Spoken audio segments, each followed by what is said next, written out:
여러분, 안녕하세요. 저녁이 깊어갑니다. 거실 소파에 앉아 텔레비전을 켜놓았지만 무슨 프로그램이 나오는지 잘 모르겠습니다. 소리만 흘러나올 뿐 귀에 들어오지 않습니다. 리모컨을 내려놓고 창밖을 바라봅니다. 어둠 속에 희미하게 보이는 가로등 불빛이 외롭습니다. 문득 이런 생각이 듭니다. 나는 지금 무엇을 하며 살고 있는 걸까요? 자식들은 각자 바쁘고 친구들도 하나둘 연락이 뜸해졌습니다. 예전에는 할 일도 많았고 만날 사람도 많았는데 이제는 하루가 너무 깁니다. 시간은 천천히 가는데 마음만 자꾸 과거로 돌아갑니다. 그때는 좋았는데, 그때는 행복했는데 하는 생각들만 맴돕니다. 이런 마음이 드는 건 여러분만이 아닙니다. 60대, 70대를 맞이한 많은 분들이 비슷한 감정을 느낍니다. 젊었을 때는 달렸습니다. 가족을 위해, 자식을 위해, 부모님을 위해 쉴 틈 없이 앞만 보고 달렸습니다. 그런데 막상 멈춰 서고 보니 나를 위한 삶은 없었다는 생각이 듭니다. 이제 와서 뭘 해야 할지, 어떻게 살아야 할지 막막합니다. 그래서 가끔 이런 두려움이 찾아옵니다. 이대로 늙어가다가 후회만 남는 건 아닐까? 하지만 여러분, 한 가지 분명한 사실이 있습니다. 인생은 아직 끝나지 않았습니다. 2400년 전 그리스에 한 철학자가 있었습니다. 그의 이름은 소크라테스입니다. 그는 70살이 넘어서도 아테네 거리를 걸어다니며 사람들과 대화를 나눴습니다. 젊은이들에게도 노인들에게도 끊임없이 질문을 던졌습니다. 그리고 이렇게 말했습니다. 너 자신을 알라. 이 한 문장이 오늘 우리에게 전하는 메시지는 명확합니다. 나이와 상관없이 나를 아는 것이 모든 지혜의 시작이라는 것입니다. 오늘 우리는 소크라테스의 가르침을 통해 60대 이후의 삶을 완전히 바꿀 수 있는 4가지 지혜를 함께 나눠보겠습니다. 늦지 않았습니다. 지금이 바로 두 번째 인생의 시작입니다. 지금부터 들으실 이야기는 당신의 남은 인생을 대하는 태도를 조용히 그러나 강하게 바꿔놓을지도 모릅니다. 이 채널은 50대, 60대, 70대 분들의 마음을 위해 존재합니다. 한 번뿐인 노년을 후회 없이 살고 싶은 분들께 철학자들의 지혜와 조용한 위로를 전해드립니다. 놓치지 않으시려면 지금 구독 버튼 살짝 눌러주세요. 좋아요와 알림 설정도 함께 부탁드립니다. 여러분의 작은 관심이 더 좋은 이야기를 만드는 힘이 됩니다. 박미숙 씨는 69살입니다. 평생을 남편의 아내로, 자식들의 엄마로, 며느리로 살았습니다. 아침마다 일어나면 제일 먼저 남편 아침밥을 차렸고, 손주들이 오면 온종일 돌봐주고, 명절이면 시댁 음식 준비로 밤을 새웠습니다. 그렇게 살다 보니 정작 자신이 무엇을 좋아하는지, 무엇을 원하는지 생각해 본 적이 없습니다. 어느 날 동네 문화센터를 지나가다가 벽에 붙은 안내문을 봤습니다. 자기소개서 쓰기 특강. 미숙 씨는 웃으며 지나치려다가 발걸음을 멈췄습니다.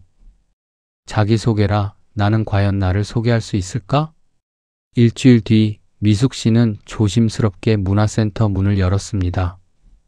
강사님이 첫 시간에 이렇게 말했습니다.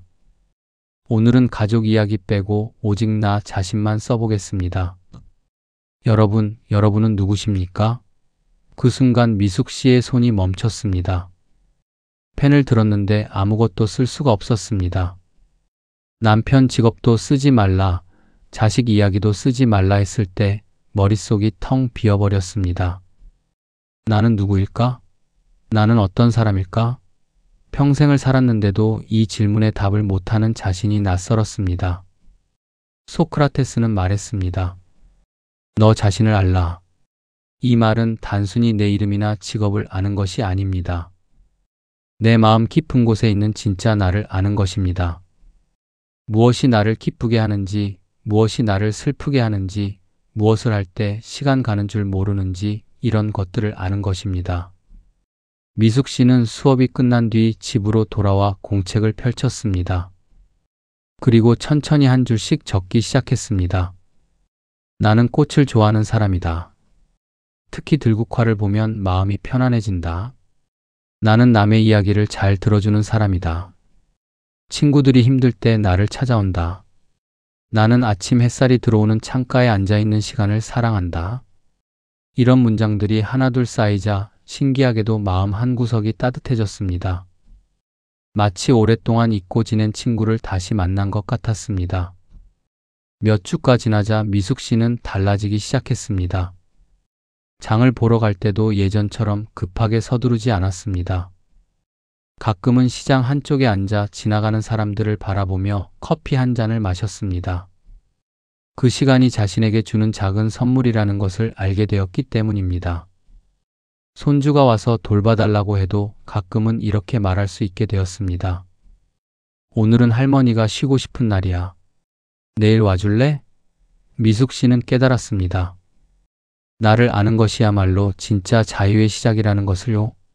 소크라테스는 평생을 자신에게 질문을 던지며 살았습니다. 내가 진정으로 원하는 것은 무엇인가? 내가 믿는 것은 정말 옳은 것인가? 내 삶은 가치 있는가? 이런 질문들을 멈추지 않았습니다. 여러분도 오늘부터 자신에게 질문을 던져보세요. 나는 어떤 사람인가? 나는 무엇을 좋아하는가? 나는 무엇을 할 때 행복한가? 종이 한 장 꺼내서 천천히 적어보세요. 처음에는 막막할 수 있습니다. 하지만 한 줄 한 줄 적다 보면 어느새 진짜 나를 만나게 될 것입니다. 나이가 들수록 더 중요한 것은 타인의 평가가 아니라 나 자신과의 만남입니다. 그 만남이 시작될 때 비로소 진짜 인생이 시작됩니다. 이것이 소크라테스가 전하는 첫 번째 지혜입니다. 너 자신을 알라. 그것이 모든 지혜의 시작입니다. 이태수 씨는 66살에 회사를 그만두었습니다. 정년퇴직이었습니다. 마지막 날 동료들이 축하 파티를 열어줬습니다. 이제 편하게 쉬세요. 여행도 다니고 좋을 거예요. 사람들은 축하했지만 태수 씨의 마음은 무거웠습니다. 집으로 돌아오는 길 문득 이런 생각이 들었습니다. 이제 나는 쓸모없는 사람이 된 건가? 다음 날부터 태수 씨의 일상은 텅 비었습니다. 아침에 일어나도 갈 곳이 없었습니다. 텔레비전을 켜고 신문을 보고 낮잠을 자고 저녁이 되면 또 텔레비전을 봤습니다. 날마다 똑같은 하루가 반복되자 마음 한구석이 점점 무너져 내렸습니다. 어느 날 산책을 나갔다가 동네 도서관 앞을 지나게 되었습니다. 입구에 현수막이 걸려 있었습니다. 시니어 인문학 토론 모임 회원 모집. 태수 씨는 망설였습니다. 나 같은 사람이 거기 가서 뭘 하겠어? 그런데 이상하게 발걸음이 떨어지지 않았습니다. 결국 그는 도서관 문을 열고 들어갔습니다. 첫 모임 날 사람들이 둥그렇게 앉아 있었습니다. 진행자가 말했습니다. 오늘은 행복에 대해 이야기해 보겠습니다. 여러분, 행복이란 무엇일까요? 태수 씨는 처음에는 입을 열지 못했습니다. 하지만 다른 사람들의 이야기를 듣다 보니 자신도 모르게 손을 들게 되었습니다. 저는요, 행복이 뭔지 잘 모르겠어요. 젊었을 때는 돈 벌고 성공하는 게 행복인 줄 알았는데 이제 와서 생각해보니 그게 다가 아닌 것 같아요. 그의 목소리는 떨렸지만 말을 하고 나니 가슴이 시원해졌습니다. 소크라테스는 평생을 질문하며 살았습니다. 그는 아테네 광장에서 사람들을 만나면 늘 물었습니다. 정의란 무엇입니까? 용기란 무엇입니까? 좋은 삶이란 무엇입니까? 사람들은 처음에는 쉽게 답했습니다. 하지만 소크라테스가 계속 질문을 던지면 결국 모두 자신이 사실은 잘 모르고 있었다는 것을 깨달았습니다. 소크라테스는 이렇게 말했습니다. 검토되지 않은 삶은 살 가치가 없다. 질문하지 않는 삶은 그냥 흘러가는 시간일 뿐이라는 뜻입니다. 하지만 질문하는 순간 삶은 깊어지고 의미가 생깁니다. 태수 씨는 그날 이후로 모임에 빠지지 않고 나갔습니다. 매주 다른 주제로 이야기를 나눴습니다. 사랑, 우정, 죽음, 의미, 후회, 용서. 이런 주제들을 생각하고 이야기하면서 태수 씨는 달라지기 시작했습니다. 예전에는 답을 알고 있다고 생각했습니다. 하지만 이제는 질문하는 것이 더 중요하다는 것을 알게 되었습니다. 집에 돌아와서도 공책에 질문들을 적어 놓았습니다. 나는 무엇을 위해 사는가? 내가 진짜 원하는 것은 무엇인가? 나는 누구를 진심으로 사랑하는가? 이런 질문들을 적다 보니 어느새 하루하루가 달라졌습니다. 똑같은 아침이 오는 것 같았지만 질문이 있는 아침은 이전과 완전히 달랐습니다. 태수 씨는 아내에게 이렇게 말했습니다. 여보, 나 요즘 젊어지는 것 같아. 머리가 자꾸 돌아가거든. 나이가 들수록 우리는 질문을 멈춥니다. 이미 다 안다고 생각하기 때문입니다. 하지만 소크라테스는 정반대로 말합니다. 질문을 멈추는 순간 성장도 멈춥니다. 질문하는 사람은 나이와 상관없이 계속 배우고, 계속 성장하고, 계속 젊어집니다. 여러분도 오늘부터 질문을 던져보세요. 큰 질문이 아니어도 좋습니다. 오늘 나는 행복했나? 내가 진짜 원하는 건 뭘까? 이 선택이 정말 옳은 걸까? 이런 작은 질문들이 쌓이면 어느새 삶이 깊어집니다. 질문하는 사람은 늙지 않습니다. 이것이 소크라테스가 전하는 두 번째 지혜입니다. 정순희 씨는 67살입니다. 동네에서 나름 존경받는 분입니다. 자식들도 잘 키웠고 손주들도 많고 경제적으로도 여유가 있습니다. 사람들이 찾아와 조언을 구하면 늘 이렇게 말했습니다. 내 경험으로는 말이야, 내가 살아보니까 말이야. 그런데 어느 날 손녀가 찾아와 이렇게 물었습니다. 할머니, 저 요즘 진로 때문에 고민이에요. 제가 정말 좋아하는 일을 해야 할까요? 아니면 안정적인 직장을 선택해야 할까요? 순희 씨는 망설임 없이 답했습니다. 당연히 안정적인 걸 선택해야지. 좋아하는 일은 나중에 취미로 하면 돼. 그런데 손녀의 표정이 어두워졌습니다. 할머니는 항상 그렇게 말씀하시네요. 제 마음은 물어보지도 않고요. 그 말에 순희 씨는 할 말을 잃었습니다. 그날 밤 순희 씨는 잠을 이룰 수 없었습니다. 손녀의 말이 계속 맴돌았습니다. 나는 정말 답을 알고 있는 걸까? 아니면 그냥 내 경험을 강요하고 있는 걸까? 다음날 아침 순희 씨는 손녀에게 전화를 걸었습니다. 손녀야, 어제는 할머니가 미안했다. 사실은 할머니도 잘 모르겠어. 내 인생은 내가 제일 잘 아는 거니까 내 마음을 따라가렴. 전화를 끊은 뒤 순희 씨는 이상하게도 마음이 가벼워졌습니다. 모른다고 말하는 것이 이렇게 편한 일인지 처음 알았습니다. 소크라테스는 이렇게 말했습니다. 나는 내가 아무것도 모른다는 것을 안다. 이것이 바로 유명한 무지의 지입니다. 소크라테스는 아테네에서 가장 지혜로운 사람으로 인정받았습니다. 그런데 그 이유가 무엇이었을까요? 그가 모든 것을 알았기 때문이 아니라 자신이 모른다는 것을 알았기 때문입니다. 많은 사람들은 자신이 안다고 착각합니다. 하지만 소크라테스는 정직하게 인정했습니다. 나는 모릅니다. 그리고 그 인정이야말로 진짜 지혜의 시작이었습니다. 순희 씨는 그 일을 계기로 달라지기 시작했습니다. 사람들이 조언을 구할 때 예전처럼 단정적으로 말하지 않았습니다. 대신 이렇게 물었습니다. 당신은 어떻게 생각하세요? 당신 마음은 어디로 가고 있나요? 그러자 신기한 일이 일어났습니다. 사람들이 오히려 더 만족해했습니다. 답을 듣는 것보다 자기 마음을 확인하는 것이 더 도움이 되었기 때문입니다. 순희 씨는 이제 이렇게 말합니다. 나이를 먹는다고 다 아는 게 아니더라고요. 오히려 살수록 모르는 게 더 많아지는 것 같아요. 그런데 그게 부끄럽지 않아요. 그게 오히려 편해요. 나이가 들수록 우리는 모든 것을 안다고 착각하기 쉽습니다. 자존심 때문에 모른다고 말하기 어렵습니다. 하지만 소크라테스는 정반대로 말합니다. 모른다는 것을 인정하는 용기가 진짜 지혜라고요. 모른다고 인정할 때 비로소 배울 수 있습니다. 모른다고 인정할 때 비로소 겸손해집니다. 모른다고 인정할 때 비로소 자유로워집니다. 여러분도 오늘부터 연습해 보세요. 나는 모릅니다 라고 말하는 연습을요. 그 한마디가 여러분을 훨씬 더 지혜롭고 자유롭고 행복한 사람으로 만들어줄 것입니다. 이것이 소크라테스가 전하는 세 번째 지혜입니다. 모른다는 것을 아는 용기. 한명수 씨는 65살까지 자신을 성공한 사람이라고 생각했습니다. 사업도 잘 됐고 자식들도 좋은 대학 보냈고 큰 집에 좋은 차도 있었습니다. 주변 사람들도 부러워했습니다.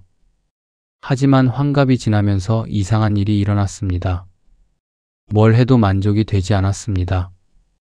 더 큰 집으로 이사를 가도 새 차를 사도 해외여행을 가도 그 기쁨은 며칠 못 갔습니다. 그러다 다시 공허함이 찾아왔습니다. 명수 씨는 혼자 생각했습니다. 나는 분명 성공했는데 왜 행복하지 않을까? 어느 날 명수 씨는 동창 모임에 갔습니다. 거기서 오랜만에 고등학교 때 친구 한 명을 만났습니다. 그 친구는 명수 씨처럼 크게 성공하지는 못했습니다. 작은 가게를 하며 평범하게 살고 있었습니다. 하지만 그 친구의 얼굴에는 평온함이 있었습니다. 명수 씨가 물었습니다. 너는 어떻게 그렇게 편안해 보이냐? 친구가 웃으며 답했습니다. 글쎄, 나는 그냥 사람들한테 좋은 사람이 되려고 노력할 뿐이야. 장사할 때도 손님 속이지 않고 이웃이 힘들면 도와주고 가족한테 잘하려고 하고 그러다 보니까 마음이 편해지더라고. 그 말을 듣는 순간 명수 씨의 가슴 한쪽이 뜨거워졌습니다. 소크라테스는 이렇게 말했습니다. 덕 있는 삶을 사는 것이 행복한 삶을 사는 것이다. 여기서 덕이란 거창한 것이 아닙니다. 정직하게 사는 것, 친절하게 사는 것, 공정하게 사는 것, 용기 있게 사는 것입니다. 소크라테스는 돈이나 명예보다 이런 덕을 더 중요하게 생각했습니다. 왜냐하면 돈과 명예는 잃을 수 있지만 덕은 아무도 빼앗을 수 없기 때문입니다. 덕이 있는 사람은 가난해도 행복하고 덕이 없는 사람은 부유해도 불행합니다. 명수 씨는 그날 이후로 삶의 방향을 바꾸기 시작했습니다. 사업을 할 때도 이익만 생각하지 않고 거래처 사람들을 공정하게 대했습니다. 동네에서 어려운 사람이 있으면 조용히 도와줬습니다. 자식들한테도 돈을 많이 벌라고 하지 않고 좋은 사람이 되라고 말했습니다. 처음에는 어색했습니다. 하지만 몇 달이 지나자 신기한 일이 일어났습니다. 밤에 잠들 때 마음이 편안했습니다. 아침에 일어날 때 거울을 보는 것이 부끄럽지 않았습니다. 명수 씨는 아내에게 이렇게 말했습니다. 여보, 나 이제야 진짜 성공이 뭔지 알 것 같아. 돈 많이 버는 게 성공이 아니라 떳떳하게 사는 게 성공이더라고. 소크라테스는 죽는 순간까지도 자신의 신념을 지켰습니다. 그는 부당한 판결을 받고 사형을 선고받았습니다. 제자들이 탈출을 권했지만 소크라테스는 거절했습니다. 법을 어기는 것은 내 신념에 어긋난다라고 말하며 당당하게 죽음을 맞이했습니다. 그는 마지막 순간까지도 떳떳했습니다. 왜냐하면 그의 삶이 덕 있는 삶이었기 때문입니다. 여러분, 진짜 성공은 무엇일까요? 많은 돈을 버는 것? 높은 지위에 오르는 것? 아닙니다. 진짜 성공은 밤에 잠들 때 마음이 편안한 것입니다. 아침에 거울을 볼 때 부끄럽지 않은 것입니다. 그것이 바로 덕 있는 삶입니다. 나이가 들수록 중요한 것은 얼마나 가졌느냐가 아니라 얼마나 떳떳하게 살았느냐입니다. 오늘부터 작은 실천을 해보세요. 정직하게 말하기, 친절하게 대하기, 공정하게 행동하기, 용기 있게 선택하기. 이런 작은 덕들이 쌓이면 어느새 여러분의 삶은 빛나기 시작할 것입니다. 이것이 소크라테스가 전하는 네 번째 지혜입니다. 덕 있는 삶이 곧 행복한 삶입니다. 여기까지 소크라테스의 네 가지 지혜를 함께 나눴습니다. 나를 아는 것, 질문하는 것, 모른다고 인정하는 것, 덕 있게 사는 것. 이 네 가지는 2400년 전이나 지금이나 변하지 않는 진리입니다. 소크라테스는 화려한 삶을 살지 않았습니다. 궁전에 살지도 않았고 큰 돈을 벌지도 않았습니다. 그저 아테네 거리를 걸어다니며 사람들과 대화를 나눴습니다. 하지만 그의 삶은 2400년이 지난 지금까지도 우리에게 울림을 줍니다. 왜일까요? 그가 진실하게 살았기 때문입니다. 자신에게 정직했고 끊임없이 질문했고 겸손했고 덕 있게 살았기 때문입니다. 지금 여러분의 나이가 60이든 65이든 70이든 인생은 아직 끝나지 않았습니다. 오히려 지금이야말로 진짜 철학을 할 수 있는 시간입니다. 젊었을 때는 너무 바빠서 깊이 생각할 여유가 없었습니다. 하지만 지금은 다릅니다. 충분히 멈출 수 있고, 충분히 돌아볼 수 있고, 충분히 질문할 수 있습니다. 이것이 노년이 가진 특권입니다. 소크라테스는 70이 넘어서도 매일 거리로 나갔습니다. 젊은이들에게, 노인들에게 끊임없이 질문을 던졌습니다. 그는 죽는 순간까지도 배우는 사람이었습니다. 여러분도 오늘부터 시작해 보세요. 완벽하게 할 필요는 없습니다. 4가지 중 하나만 선택해도 좋습니다. 오늘은 나 자신에게 질문을 던져보세요. 내일은 모른다고 솔직하게 말해보세요. 모레는 누군가에게 친절을 베풀어 보세요. 이렇게 작은 실천들이 모이면 어느새 여러분의 삶은 달라져 있을 것입니다. 소크라테스는 말했습니다. 잘 사는 것이 중요한 게 아니라 훌륭하게 사는 것이 중요하다. 나이가 들수록 중요한 것은 오래 사는 것이 아니라 의미 있게 사는 것입니다. 오늘 이 이야기가 여러분 마음속에 작은 씨앗으로 남아 언젠가 아름다운 꽃으로 피어나길 바랍니다. 지금이 바로 2번째 인생의 시작입니다. 소크라테스의 지혜와 함께 후회 없는 노년을 만들어 가시길 진심으로 응원합니다. 오늘 이야기 중에서 여러분 마음에 가장 깊이 남은 한 문장은 무엇인가요? 지금 댓글에 그 문장을 적어주세요. 적는 순간 그 문장은 여러분의 삶 속으로 들어오기 시작합니다.